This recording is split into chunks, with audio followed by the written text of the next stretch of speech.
தக்சேரு அணுவ மாசிக்க கூலிய லக்ஷ ஹத்தலிசை என்பதாக இந்த செய்தி தரப்படுகிறது. மஹிந்த வசிக்கும் இல்லத்திற்கான மாத வாடகை மாத்திரம் கணக்கெடுத்து பார்த்தால் 46 லட்சம் ரூபாயாக இருக்கிறது. மஹிந்தகே விஜயராம நிவச ரஜேட்ட கன்னவா, மஹிந்தவினுடைய விஜயராம இல்லத்தை நாங்கள் அரசு பொறுப்பேற்றுக் கொள்ளும் என்பதாக அனுரகுமார ஜனாதிபதி அவர்கள் தெரிவித்திருக்கிற கருத்து இவ்வாறு தெரிவிக்கப்படுகிறது. இதற்கு மேலும் அதிகமாக துள்ளி குதித்துக் கொண்டிருந்தால் உங்களுக்கு வழங்கப்பட்டிருக்கிற 60 பேர் கொண்ட பாதுகாப்பு அணியும் நீக்கப்படும் என்பதான எச்சரிக்கையும் ஜனாதிபதியினால் இவ்வாறு விடுக்கப்பட்டிருப்பதான செய்தியே தரப்பட்டிருக்கிறது. எனவே முன்னாள் ஜனாதிபதிகளுக்கு அரசு இல்லங்களை வழங்கப் போவதில்லை என்று குறிப்பிட்டோம். எனக்கு வீடு வேண்டாம் என்பதற்கான கடிதத்தை பதவியில் இருக்கும்போதே வழங்குவேன். முன்னாள் ஜனாதிபதி மஹிந்த ராஜபக்ஷ வசிக்கும் பௌத்தாலோகம் மாவட்டத்தில் அரசு இல்லத்தை அரசுடைமையாக்குவோம் என்பதாக ஜனாதிபதி அனுர் அவர்கள் இவ்வாறு அழுத்தம் திருத்தமாக குறிப்பிட்டிருக்கிற செய்தி தரப்பட்டிருக்கிறது. பிரதானமாக மக்கள் எதிர்பார்த்திருந்த ஏற்கனவே தேசிய மக்கள் சக்தி அளித்த வாக்குறுதிகள் ஒன்றாக இது பார்க்கப்படுகிறது. அவருக்கு மாதம் 30,000 ரூபாய் மாத்திரமே வழங்கப்படும், வேண்டுமா என்ன மாத வாடகை செலுத்தி அவர் அந்த வீட்டில் இருந்து கொள்ளலாம் என்பதாக அவர் இவ்வாறு குறிப்பிட்டிருக்கிறார். அதாவது களுத்துறை பகுதியில் நேற்று ஞாயிற்றுக்கிழமை நடைபெற்ற தேசிய மக்கள் சக்தியின் கூட்டத்தில் கலந்து கொண்டு உரையாற்றும் போது ஜனாதிபதி இவ்வாறு கூறுகிறார். ஜனாதிபதி மற்றும் பொதுத் தேர்தல் ஊடாக இலங்கையில் அரசியல் முறைமை முழுமையாக மாற்றமடைந்திருக்கிறது. மக்களின் ஆட்சி தோற்றம் பெற்றிருக்கிறது. ஜனாதிபதி தேர்தல் வெற்றி பெற்றோம், குறுகிய அமைச்சரவை ஸ்தாபித்து நாட்டை நிர்வகித்தோம், மக்களின் அபிலாஷைக்கு அமைய பாராளுமன்றத்தை கலைத்து பொதுத் தேர்தலை நடத்தினோம். நாடாளுமன்ற தேர்தலில் வெற்றி பெற்றதை தொடர்ந்து மக்களை சந்திக்கவே எதிர்பார்த்திருந்தேன். இருப்பினும் அடிப்படை நடவடிக்கைகளை எடுக்க வேண்டியிருந்ததால் அதற்கு முக்கியத்துவம் வழங்கினேன். அரசாங்கத்தின் இருப்பு மக்கள் கைகளிலேயே தங்கி இருக்கிறது. கடந்த காலங்களில் அரசாங்கம் அமைக்கப்பட்டுள்ளது, வீழ்த்தப்பட்டிருக்கிறது. அரசாங்கத்தை அமைப்பதற்கு பல சூழ்ச்சிகள் இடம்பெற்றிருக்கின்றன. உயிர்த்த ஞாயிறு குண்டு தாக்குதல்கள் போன்ற சூழ்ச்சிகள் அச்சமடைய வேண்டாம். முறையான விசாரணைகள் அது தொடர்பிலும் முன்னெடுக்கப்படுகின்றன. ஒரு சில ஊடகங்கள் அரசாங்கங்கள் தோற்றம் பெறுவதற்கு செயற்பட்டிருக்கின்றன. சூழ்ச்சிகள் ஏதும் இல்லாமல், ஊடகங்கள் இல்லாமல், அரச பலம் இல்லாமல் இலங்கையில் முதன்முறையாக எமது அரசாங்கம் தோற்றம் பெற்றது. எமது அரசாங்கத்தின் பின்னணியில் மக்களே இருக்கிறார்கள். ஆகவே இதன் பெருமையை என்றும் மக்களுக்கே வழங்குவோம்.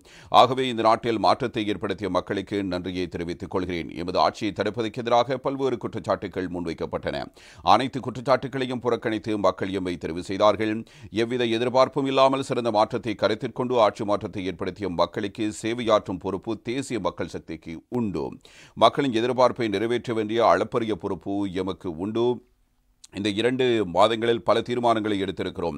பொருளாதாரத்தை ஸ்திரப்படுத்தி இருக்கிறோம். சர்வதேச உறவுகளை பலப்படுத்தி இருக்கிறோம். அரசு நிர்வாக கட்டமைப்பை மாற்றியமைத்திருக்கிறோம். ஆகவே 2 மாதங்களில் சிறந்த மாற்றத்துக்கான ஆரம்ப கட்ட நடவடிக்கைகளை முன்னெடுத்திருக்கிறோம். நவம்பர் மாதம் 21ஆம் தேதி 21 அமைச்சர்களை உள்ளடக்கிய வகையில் அமைச்சரவை ஸ்தாபித்தேன். ராஜாங்க அமைச்சு என்ற இணைப்பை உருவாக்கவில்லை. களுத்துறை மாவட்டத்திலிருந்து தேசிய மக்கள் சக்தி சார்பில் 8 உறுப்பினர்கள் பாராளுமன்றத்துக்கு தெரிவானார்கள்.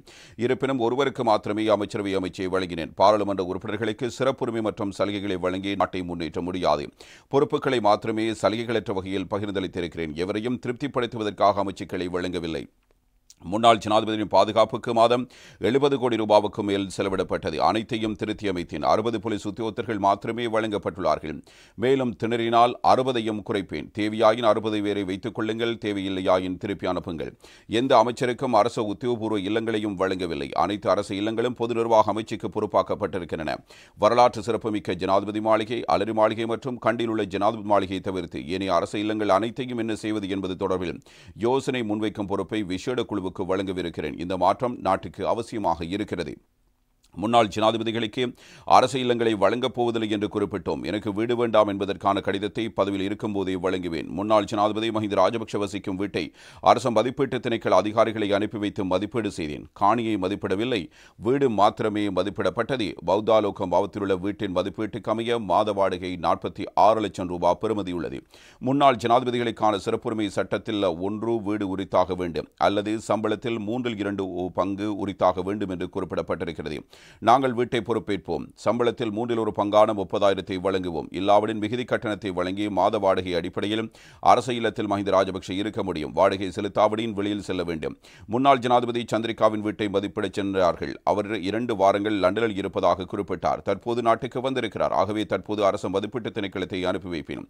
இவர்கள் எவ்வாறு மக்களின் வரிப்பணத்தில் வாழ்ந்தார்கள் என்பதை மக்கள் விளங்கிக் கொள்ள வேண்டும் என்பதாக ஜனாதிபதி அனுர்குமார் திசாநாயக்க இவ்வாறு அழுத்தம் திருத்தமாக கூறியிருக்கிறார். பொறுத்திருந்துங்கள், இன்னும் போக போக எங்களுடைய ஆட்டம் தொடங்கும் என்பதான கருத்துக்களும் அவரால் இவ்வாறு முன்வைக்கப்பட்டிருக்கிறது. எனவே குற்றவாளிகள் தண்டிக்கப்படுவார்கள் என்பதற்கான உத்தரவாதமும் ஜனாதிபதி அனுர்குமார் திசாநாயக்கவினால் இவ்வாறு வழங்கப்பட்டிருக்கிறது என்பதான செய்திகள் தரப்பட்டிருக்கின்றன. இன்னும் ஒரு செய்தி நாங்கள் அவதானத்தை செலுத்தப் போகிற செய்தி வீரகேசரி பத்திரிகையினுடைய பிரதான தலைப்புச் செய்தி. இந்தியாவின் பங்கேற்புடன் கிழக்கில் பாரிய அபிவிருத்தி. ஜனாதிபதி அனுர் அறிவிப்பு. எண்ணெய் குதங்கள் சூரிய சக்தி மின் நிலையம் தொடர்பில் நடவடிக்கை என்கிறார் என்பதான செய்தி வீரகேசரி பத்திரிகையினுடைய பிரதான தலைப்புச் செய்தியாக அமைந்திருக்கிறது. இந்திய உதவியுடன் கிழக்கில் பாரிய அபிவிருத்திகள் முன்னெடுக்கப்படும். சம்பூர் பகுதியில் சூரியசக்தி மின் நிலையம் நிறுவப்படும். இதற்காக இலங்கை மின்சார சபை மற்றும் இந்திய நிறுவனத்தை ஒன்றிணைத்து நிறுவனம் ஒன்று ஸ்தாபிக்கப்படும். அடுத்த அமைச்சரவையில் அதற்கான பத்திரம் சமர்ப்பிக்கப்படும். மேலும் திருகோணமலை எண்ணெய் தாங்கிகளில் 61 தாங்கிகளை இந்திய கூட்டு நிறுவனத்துடன் அபிவிருத்தி செய்வதற்கு ஆரம்ப கட்ட பேச்சுவார்த்தையில் ஈடுபட்டிருக்கிறோம். இந்தியா எமது நண்பன் என்று ஜனாதிபதி அனுர்குமார் திசாநாயக்க தெரிவித்திருக்கிறார். இதுவும் களுத்துறை பகுதியில் நேற்று இடம்பெற்ற தேசிய மக்கள் சக்தியின் கூட்டத்திலேயே அவரால் இவ்வாறு தெரிவிக்கப்படுகிறது. வங்குரோத்து நிலையிலிருந்து தனித்து இப்போது நாம் நாட்டை முன்னேற்றுகின்ற செயற்பாடுகளை, அதாவது சுயாதீனமான முறையில் மீண்டெழ முடியாது. உலகம் முன்னேற்றமடைந்திருக்கிறது. ஆகவே தனித்து செயற்பட முடியாது. இந்தியாவுக்கும் இலங்கைக்கும் இடையில் வரலாற்று ரீதியில் நெருக்கமான உறவு காணப்படுகிறது. இந்தியா எமது நண்பர். இதன் காரணமாகவே ஆட்சிக்கு வந்தவுடன் இந்தியாவுக்கு சென்றேன். இந்த விஜயத்தின் போது பல விடயங்கள் பேசப்பட்டன. மகவ அனுராதபுரம் வரையிலான புகிரத பாதையை அபிவிருத்தி செய்வதற்கு வழங்கப்பட்ட கடனை முழுமையாக நன்கொடையாக வழங்குவதாக இந்திய விஜயத்தின் போது இணக்கப்பாடு எட்டப்பட்டது. கிழக்கு மாகாண மக்களின் வாழ்வாதார முன்னேற்றத்துக்கு இந்திய அரசு பல நன்கொடைகளை வழங்கியுள்ளது. அவை எதிர்வரும் மாதம் முதல் அமுல்படுத்தப்படும். சக்தி வலுத்துறையில் சிக்கல் காணப்படுகிறது. சம்பூர் பகுதியில் சூரிய சக்தி மின் நிலையத்தை ஸ்தாபிப்போம். இலங்கை மின்சார சபை மற்றும் இந்திய நிறுவனத்தையும் ஒன்றிணைத்து நிறுவனம் ஒன்று ஸ்தாபிக்கப்படும். இரு தரப்பினருக்கும் 50-50 என்ற அடிப்படையில் உரிமம் சொந்தமாகும். அடுத்த அமைச்சரவையில் அதற்கான பத்திரம் சமர்ப்பிக்கப்படும். 1960ஆம் ஆண்டு காலப்பகுதியில் முன்னாள் பிரதமர் ஸ்ரீமாவோ பண்டாரநாயக்க பிரித்தானியாவுக்கு சொந்தமாக இருந்த திருகோணமலை எண்ணெய் குதங்களை 2 லட்சம் பவுண்ட்ஸ் கொடுத்து வாங்கினார். 99 எண்ணெய் குதங்கள் இருக்கின்றன. அவற்றில் சுமார் 1000 மெட்ரிக் டன் எண்ணெயை களஞ்சியப்படுத்த முடியும். இருப்பினும் அவை இன்று பாழடைந்திருக்கின்றன. திருகோணமலை எண்ணெய் தாங்கிகளில் 24 குதங்கள் பெட்ரோலிய கூட்டுத்தாபனத்துக்கு எடுத்துக் கொள்ளப்பட்டிருக்கின்றன. ஐஓசி நிறுவனத்துக்கு 10 தாங்கிகள் வழங்கப்பட்டுள்ளன. 61 தாங்கிகள் மிகுதியாக உள்ளன. பெட்ரோலிய கூட்டுத்தாபனத்தையும் இந்திய நிறுவனத்தையும் ஒன்றிணைத்து கூட்டு நிறுவனத்தை அமைக்கும் யோசனை முன்வைக்கப்படுகிறது.